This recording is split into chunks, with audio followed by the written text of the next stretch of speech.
vamos a empezar a trabajar con intercambiadores de tubo y coraza y vamos a ver qué diferencias hay entre intercambiadores de tubo de coraza e intercambiadores con intercambiadores de doble tubo. Vamos a ver el ejemplo 7.3. Dice cálculo de un intercambiador de queroseno aceite crudo.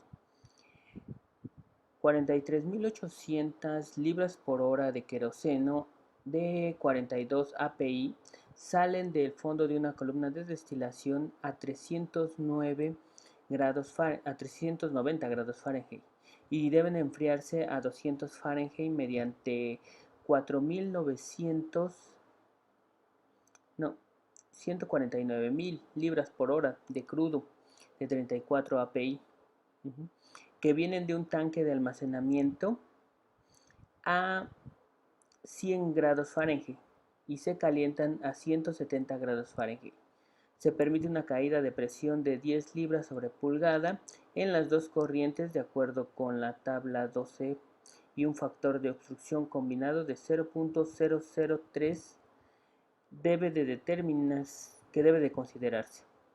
Se dispone para este servicio de un intercambiador de 21 1/4 de diámetro interior. Ese va a ser el diámetro interior de la coraza y que tiene 158 tubos de 1 pulgada.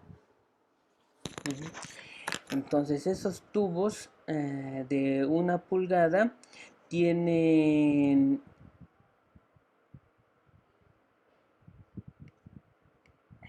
13 Birmingham y 16 pies de largo y están arreglados en cuadro de 1 1/4 de paso. El haz de tubo está arreglado para 4 pasos y los deflectores están espaciados 5 pulgadas. ¿Será adecuado el intercambiador? ¿Y cuál sería el factor de obstrucción? Bueno, en este caso tenemos la parte del intercambiador, la parte de la coraza y la parte del lado de los tubos. De la parte del lado de la coraza nos dice que tiene un diámetro externo. En este caso, este sería la coraza. El diámetro externo al que se está refiriendo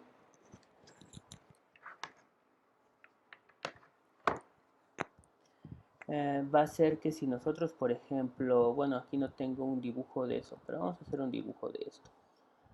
Digamos que tenemos nuestro intercambiador. Vamos a hacer que sea de este color y que sea mucho más pequeño. Y tenemos tubos. Tenemos 158 tubos. Entonces, bueno, aquí vamos a tener varios tubos, ¿sí? No voy a dibujar los 158, solamente voy a dibujar algunos tubos. Simplemente lo que quiero decirles es que el diámetro interno va a ser este diámetro interno. Este sería el diámetro interno de la coraza. Este sería el diámetro interno de la coraza. Y también con lo que los vamos a relacionar va a ser el diámetro externo, pero de los tubos. Entonces el diámetro externo de los tubos va a ser este diámetro. Nada más que, bueno, no se puede hacer más pequeño. Bueno, mejor lo voy a dibujar. Entonces si hacemos esto grande, vamos a ver que el diámetro externo del que nos vamos a estar refiriendo va a ser el diámetro externo, este diámetro externo de cada uno. Pero ese sería el diámetro externo de los tubos. Entonces, el diámetro interno de la coraza va a ser este que ya habíamos subrayado. Y dice que tiene 5 deflectores y cada uno de ellos están entre 5 pulgadas. Entonces tenemos estos serían los deflectores. Estos que estoy subrayando los voy a poner de color verde. Estos serían los deflectores. Y pues el espacio entre ellos va a ser de 5 pulgadas. Entonces aquí voy a tener 5 pulgadas y aquí sí, otras 5 pulgadas. Y aquí otras 5 pulgadas. ¿Qué otra cosa nos dice? Nos dice que solamente tenemos un solo paso en la coraza. ¿Qué quiere decir esto? Que el fluido solamente va a pasar una sola vez dentro de la coraza, no va a dar vueltas. Entonces, por ejemplo, si nosotros tenemos que el fluido va a entrar en esta parte y va a salir acá, ¿sí? Entonces va a pasar solamente por esta parte y va a salir de este lado. Entonces solamente va a ser de un solo paso. Ajá. Ok. Bueno. Del lado de los tubos nos dice que tenemos 158 tubos y cada uno de esos tiene 16, 16 pies de largo.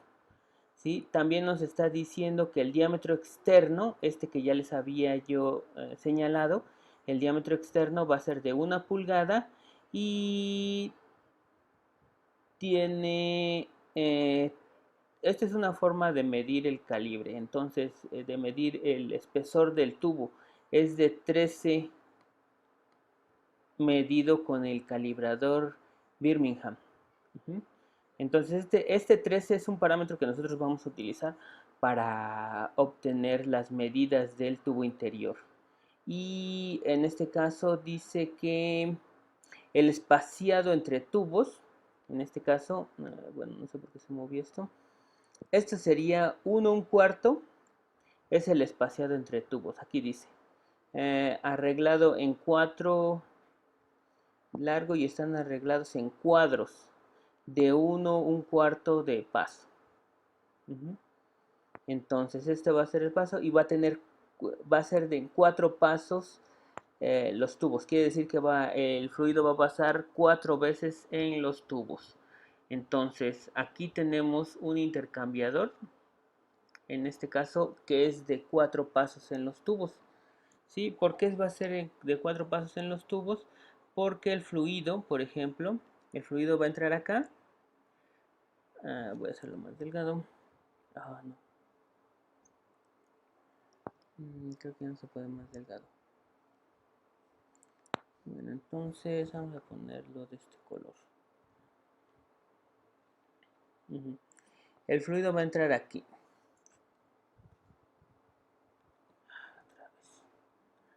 Vamos a ver.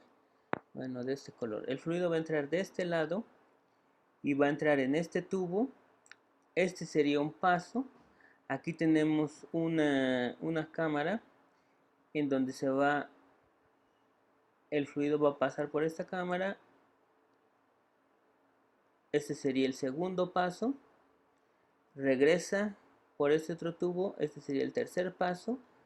Y este sería el cuarto paso en los tubos y sale.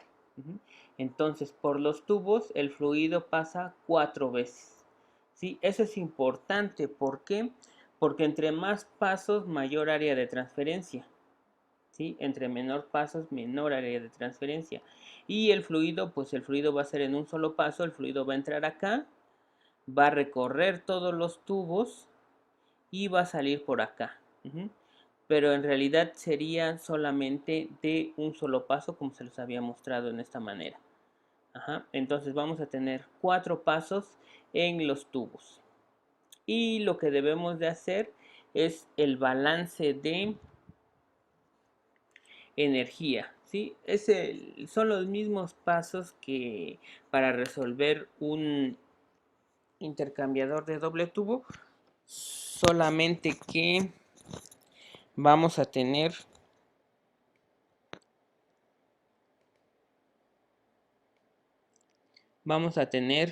que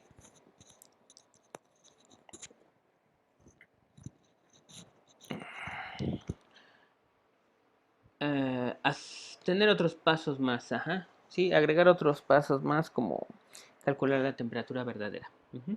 Entonces, bueno, en el caso del balance de energía, ya sabemos que lo vamos a hacer con la fórmula Q es igual a mCp por delta T por la diferencia de temperaturas.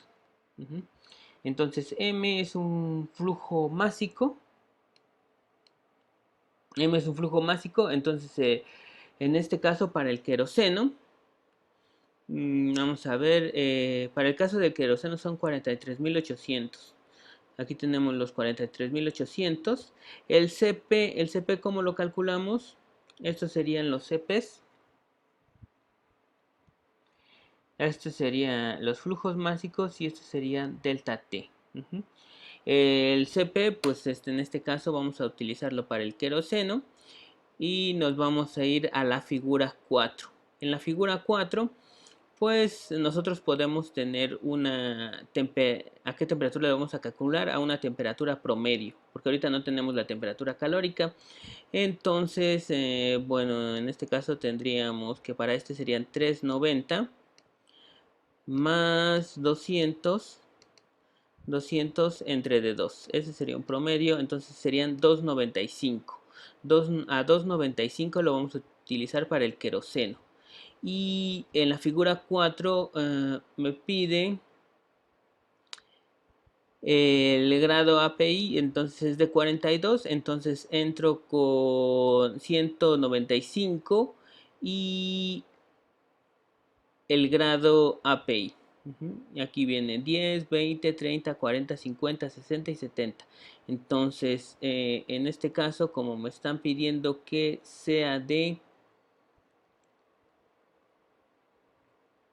40,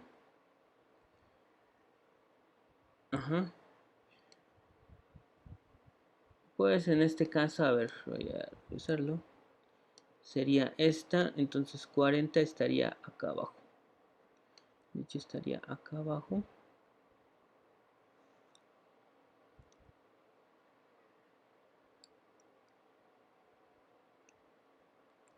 Este sería de 10, 20, 30, 40. Ajá.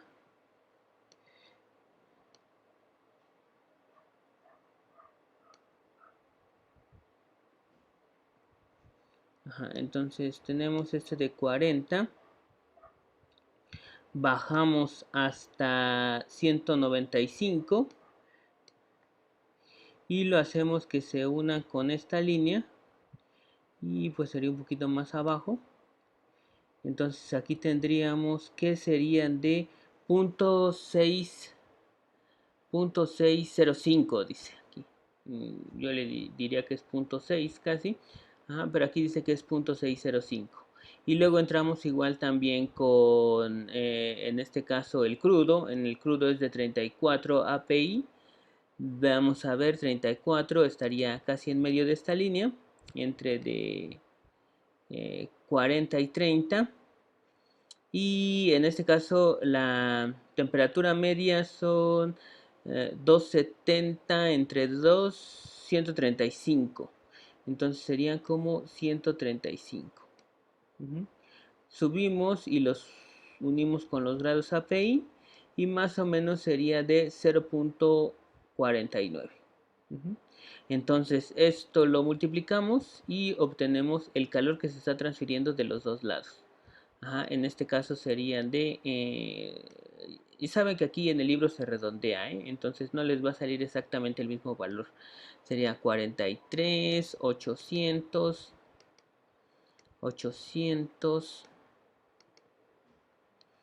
por 0.605 por 390 menos 200. Y eso te daría un valor de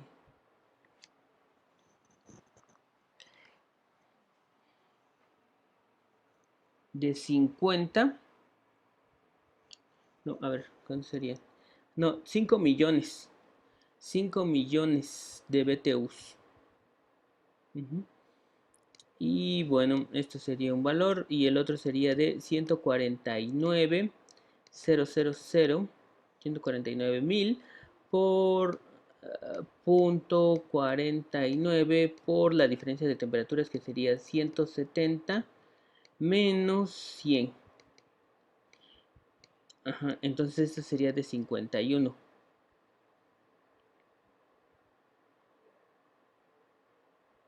Entonces vamos a ver, 51.1 más 50.3 entre de 2.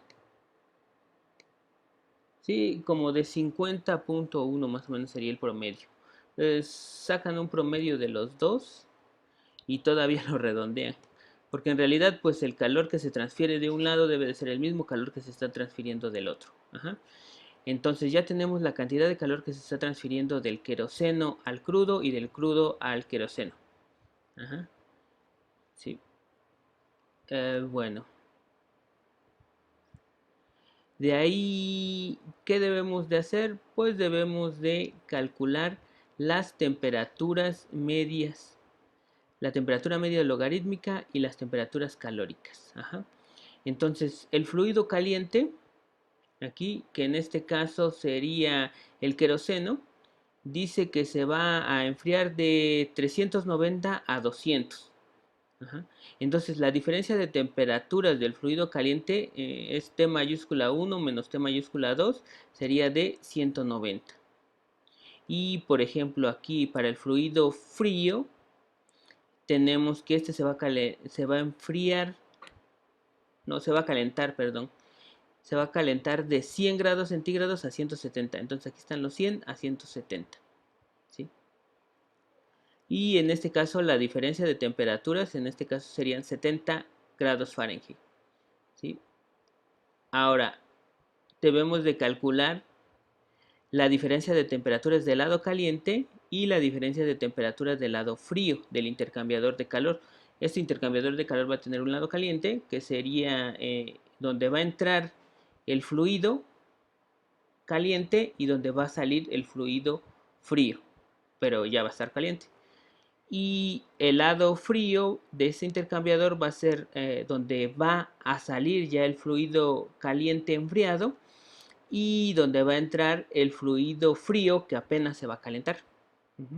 Entonces serían 390 menos 170 van a ser 220. Esa sería la delta T del lado caliente.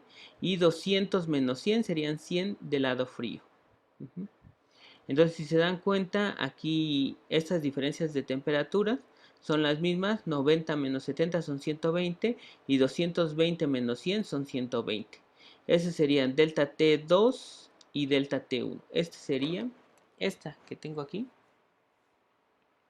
sería delta T, bueno, lo ponen como minúscula, delta T2 y esta sería delta T1. Entonces, para sacar la temperatura media logarítmica, la delta T media logarítmica va a ser igual a delta T2 menos delta T1 entre el logaritmo de delta T2 sobre de delta T1.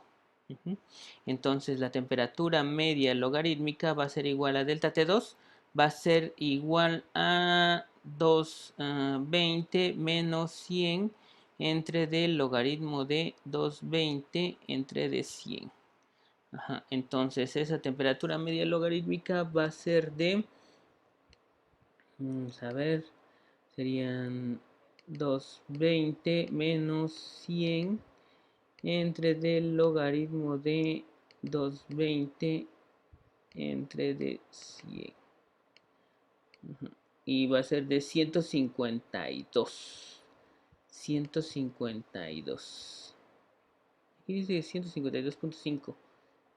Bueno, no sé por qué lo redondean tanto. Pero sí, bueno. 152.5 dice el libro.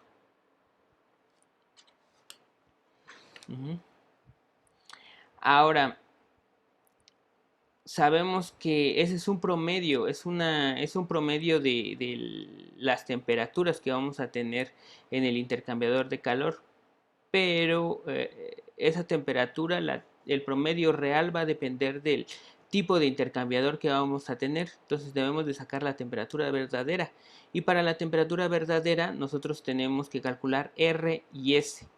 R va a ser un parámetro que va a depender de las temperaturas. En este caso va a ser la temperatura 1 del fluido caliente menos la temperatura 2 del fluido caliente entre la temperatura 2 del fluido frío menos la temperatura 1 del fluido caliente. Entonces, T1 entre T2 ya sabemos que es 190. Entonces R va a ser igual a 190. Esta parte de acá arriba, ya tenemos este valor está acá, ese de 190. Y tenemos que T2 menos T1 es 70. Entonces esto sería entre D 70. Entonces 190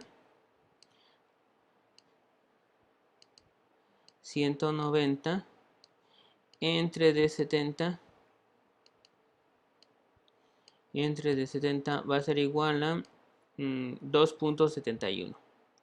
Entonces el valor de R va a ser igual a 2.71. Y el valor de S va a ser igual a T2 menos T1, que va a ser igual a 190 entre de T1 menos T1. ¿Quién es T1? 90, 390 menos T1, que serían 100. Porque aquí, miren, por ejemplo, ¿cómo sé cuál es cuál? Tengo... Esto tiene que ser positivo, ¿no? Entonces T1 a 390 le debo de restar 200 para que me dé 190 positivo. Entonces, por lo tanto, esto va a ser T1 mayúscula. Y 70 es positivo. La diferencia es T2 menos T1. Entonces T2 debe de ser el más grande, que debe ser 170, y el más pequeño debe de ser de 100. Por eso este sería T1. Entonces serían 390 menos 100. 390 menos 100. Y esto va a ser igual a 190 entre de 390 menos 100. Entonces serían .65. No. No. T2 menos T1 no es 190, no es 190, es 70. Está. Es 70. Ok, vamos a componer esto. Sería entonces esto de acá arriba, no serían 190, sino serían 70. Y entonces sería igual a .241.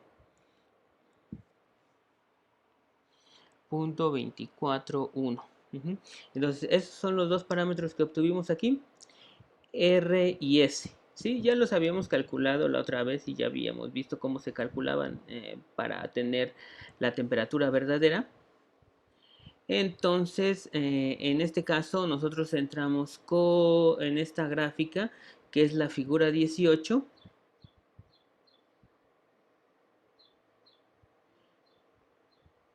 No estaría bien, porque nosotros tenemos un paso en la coraza y dos o más pasos, no, sí está bien, y dos o más pasos en los tubos. Entonces sí está bien, podemos utilizar esta. Entonces entramos con el eje X, que sería S, y S va a ser igual a .241. Entonces aquí está, .241. Aquí está esta línea verde que puse aquí.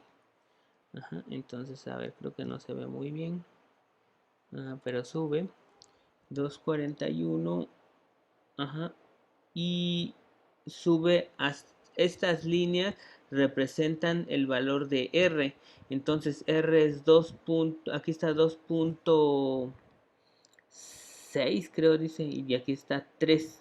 Entonces, en este caso es 2.71. Entonces quedaría como en esta parte y de aquí trazo una línea horizontal para calcular el factor. Bueno, aquí ya me fue muy chueco. Y está, muy chueco.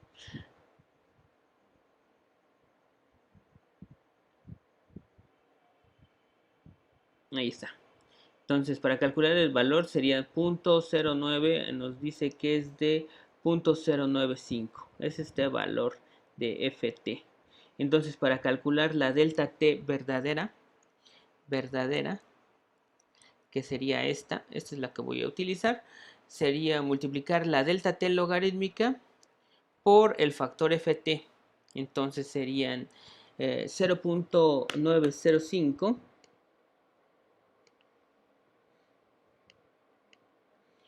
0.905 por la temperatura media logarítmica, que es de 152.5. Entonces esto me da un valor de 138 Fahrenheit. Ajá, y esa sería la delta T verdadera. ¿Sí? Es la que vamos a estar utilizando en estos tipos de intercambiadores. ¿Sí? Ok. Y también vamos a necesitar las temperaturas calóricas.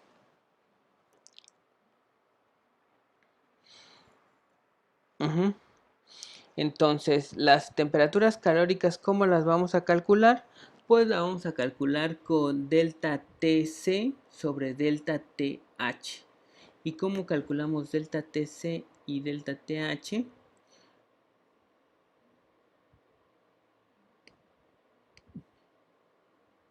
Delta Tc, en este caso como es fracción, es delta Tc debe de ser más pequeño y delta Th debe de ser más grande. Entonces serían, este sería delta Tc y este sería delta Th. ¿Sí? Delta T del lado frío, C es de cold y del lado caliente hot. Entonces en este caso sería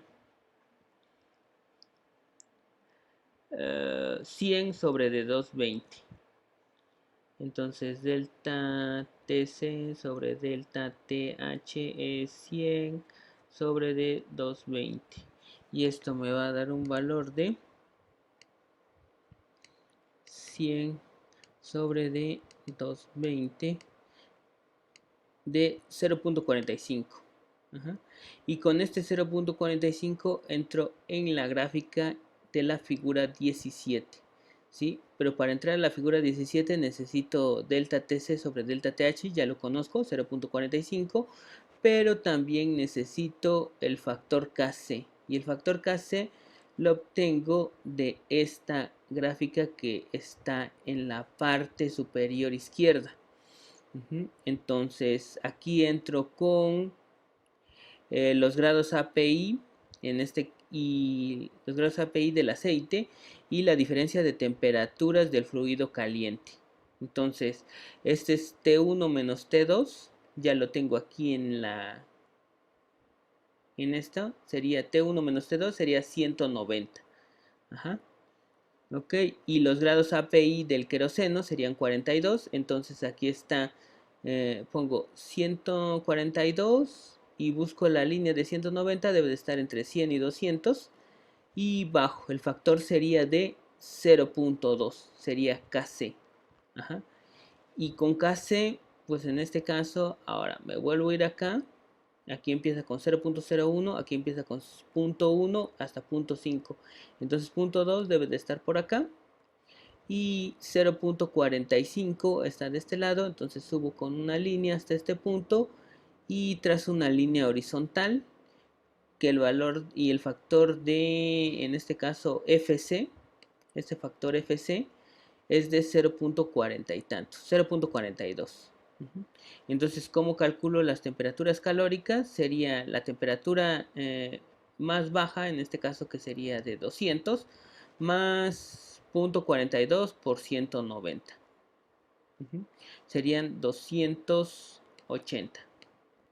Entonces, por ejemplo, en el fluido caliente, que es T mayúscula C, ¿sí? La temperatura más baja es de 200, ¿sí? Y a eso le vamos a sumar los 0.42 por T2, T1 menos T2, que serían 190. Esto de acá arriba sería... no puede ser.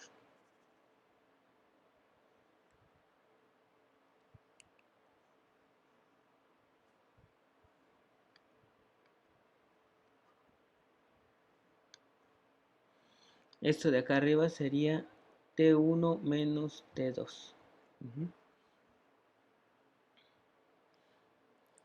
Y esto de acá abajo sería T2 otra vez.